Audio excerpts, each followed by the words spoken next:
The Black Death, unraveling the darkest chapter of human history.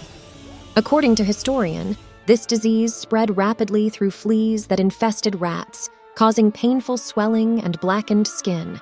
Is it really the plague? It started with bites during the night. Then the sickness spread. First in families, then to everyone. Fever, boils. People started dying. And when we finally found out where it came from, it was already too late. The timeline of the Black Death presents a curious puzzle. It was observed that the plague appeared in November and reached its peak in April. This raises questions, as rats and fleas, which were traditionally blamed for the disease, are less active during cold winter months. Rats, the notorious culprits blamed for spreading the Black Death across Europe in the 14th century. We've long believed that the fleas on these rodents were responsible for the estimated 25 million plague deaths between 1347 and 1351. Historians have speculated that rats played a central role in the Black Death's devastation. I think plague is so particularly terrifying because it's so sudden. It strikes you almost unannounced. It's also frightening because it strikes everybody. It's agonizingly painful. And the image of the disease, which is after all called the Black Death, isn't it? Fleas on these creatures were thought to be the carriers of the deadly disease. But hold on. A groundbreaking study challenges this age-old narrative. It suggests that rats weren't the primary culprits, humans were. In a study published in January 2017 in the Proceedings of the National Academy of Sciences, researchers sought to unravel the mystery of how the plague truly spread.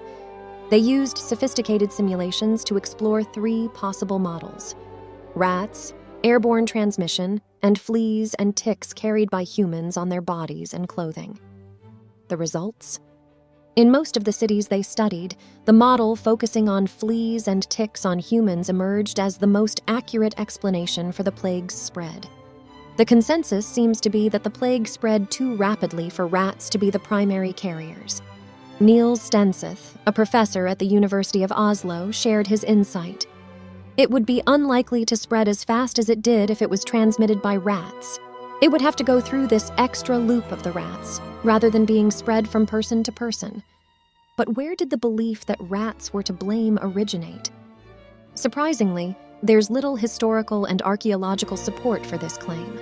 For instance, the absence of significant evidence of dead rats in the archaeological record challenges this conventional wisdom. In fact, after a decade of meticulously examining historical documents and archaeological evidence related to the Black Death in London, a researcher named Barney Sloan raised some doubts. His findings suggest that history's most vilified pests, rats, might deserve an apology. Sloan's findings challenge the theory that the bubonic plague, caused by Yersinia pestis, was solely responsible for the devastation in medieval Europe. Other researchers, including James Wood of Penn State University, have expressed similar doubts, as the pandemic's hallmark symptoms are found in various diseases that spread quickly among humans. In October 2010, a group of European scientists used DNA analysis to implicate Yersinia pestis in the Black Death. However, their study did not encompass pre-1348 graves, leaving room for uncertainty. The history of the Black Death might need a rewrite. Rats, once blamed for the pandemic, might not have been the culprits after all. This new perspective opens a door to further research, reminding us that history's mysteries are not always what they seem.